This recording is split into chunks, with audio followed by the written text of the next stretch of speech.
everybody, for today's recipe we're going to be making traditional panna cotta. So the very first time I had panna cotta when I actually really loved it was in Italy.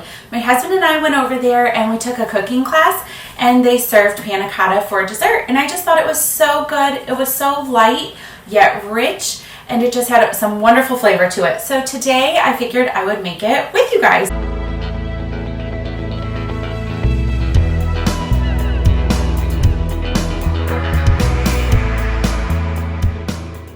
It is so easy. It just requires a couple ingredients. One, heavy whipping cream. I like to use whole milk. So whole milk, of course you can substitute this for a lower fat milk if you prefer. A gelatin packet. So this is the Knox gelatin packet.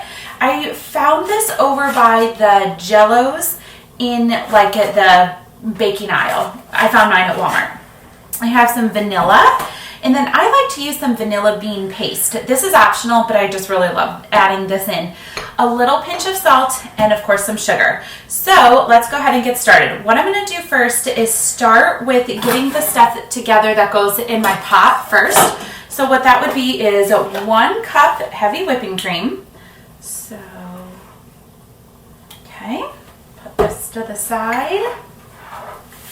I'm going to just pour this in. And of course, obviously I'm going to do this on the stove in a little bit, but I want to show you what you have to do first. Now, the reason I'm doing it this way is because I don't like to dirty lots of extra dishes. So I need this measuring cup again.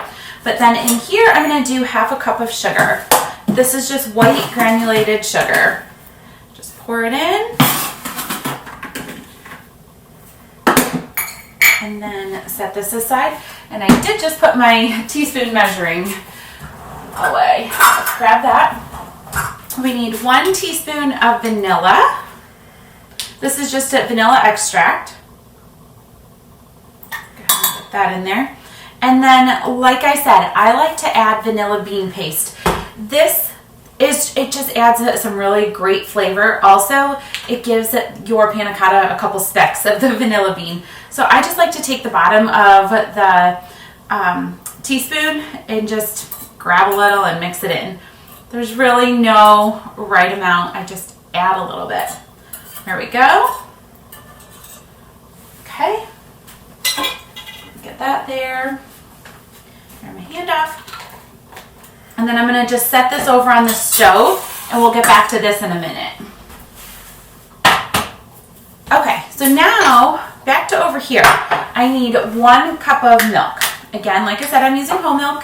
You can choose to use 2% or 1%, or even skim if you chose. Okay, we're going to do this. And now this is an important part because you need to make sure that your gelatin packet blooms. So you just need, I actually have, okay, so there are 2 gelatin packets on one little package. Rather than ripping it, I like to cut it because if you accidentally go over, you opened your packet. So we'll save this for later. And what we're going to do is just pour this gelatin mix onto the milk. Okay. I do like to go ahead and give it a little bit of a stir. This is not necessary, but you can. Just go ahead and try to mix it in a little bit. And again, we're just wanting this to start to bloom, and that means where it starts to develop. Okay. All right, now let's head on over to the stove. All right, so we're here at the stove, and I'm going to turn my burner on to about a medium. And I'm going to just start whisking the sugar with the heavy whipping cream and making sure I continue to stir, because the last thing you want is your milk to get stuck to the bottom of the pan.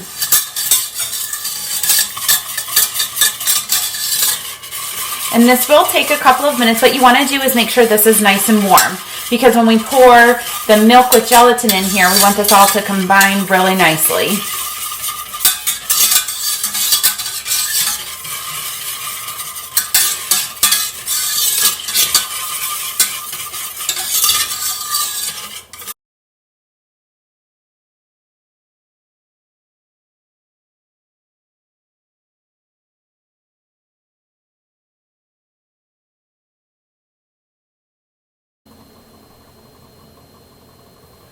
Okay, so you may be able to see here there's some steam starting to form.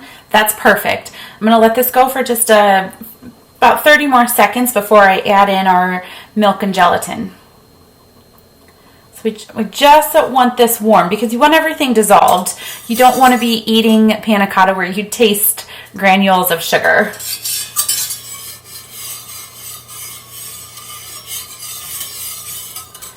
Another thing you can do is just to stick your finger in, and if it kind of coats your finger, you're getting to a great point.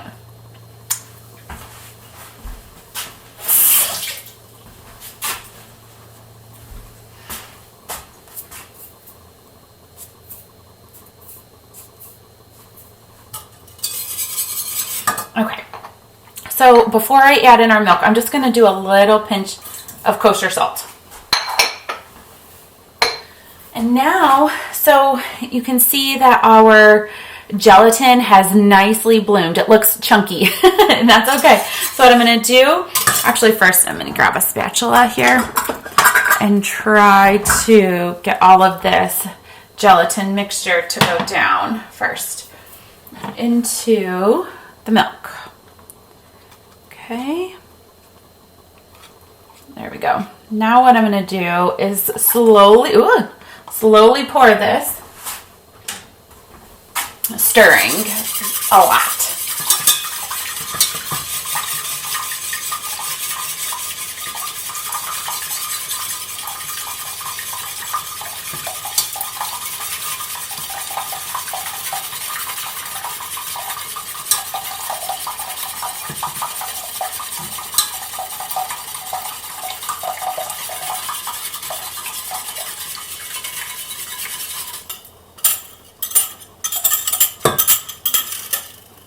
Okay, and now our goal here is to do exactly the same thing that we did in the first round. We want this to heat up, so we're going to look for steam again. We never want it to boil, but we want all of it, this gelatin that we just poured in, to make sure it's fully dissolved. We don't want clumps. That would not be delicious. Panna cotta is supposed to be very smooth and creamy, where the texture does not have chunks in it. So we just want to make sure that we stir a lot.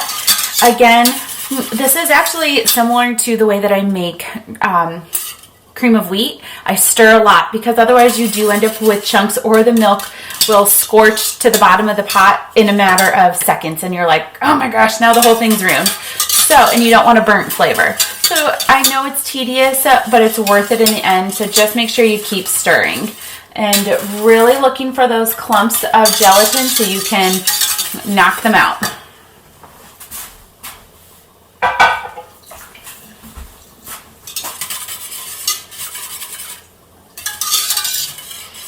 So you can see the steam is already coming.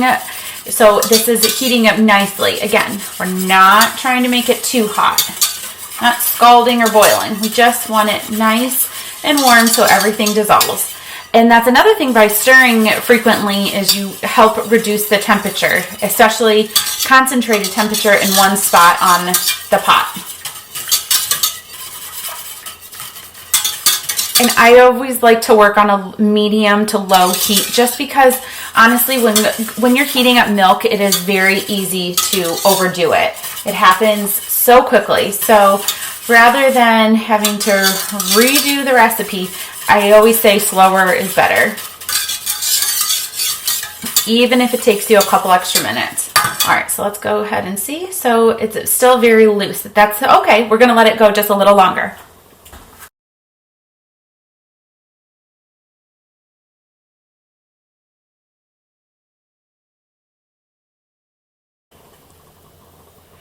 Okay, so we're about good right there, because this will thicken up once it starts to form in the refrigerator. So I'm going to go ahead and turn this off, and let me show you guys the easy way how I pour this into my dishes.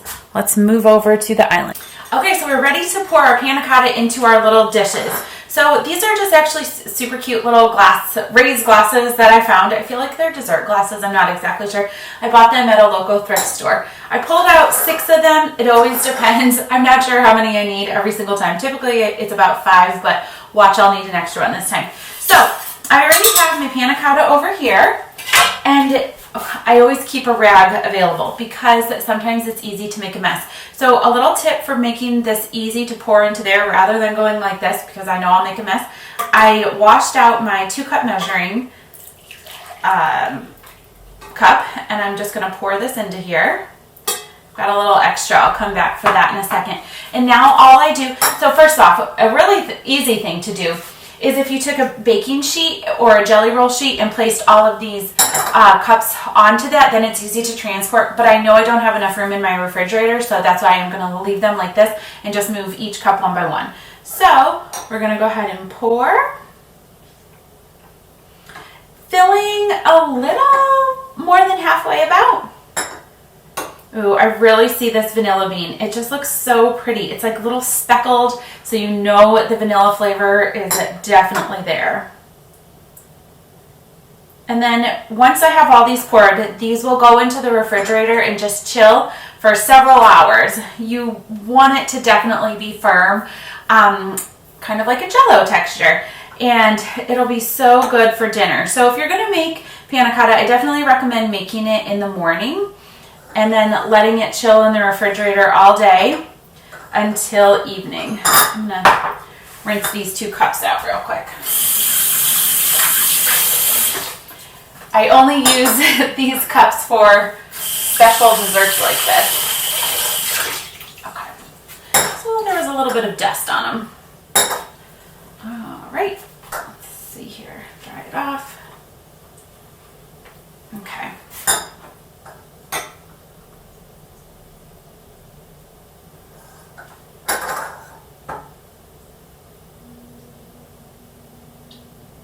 All right, so I did fill 6. I probably could go get another glass and do 7, but I'm just going to come and fill these a little more. But it's great to leave a little space at the top of the glass, like a head space, like if you were canning, because you can come back and add fruit or caramel, chocolate sauce, lots of really good things can be added in. And I do still have a little left in here, so let's just get the last bit of that because it's so good. I'll fill this one. And maybe this one. All right, so there we go. Now I'm just going to stick them in the fridge, and then by tonight they'll be nice and delicious and creamy that you have to use a spoon to eat.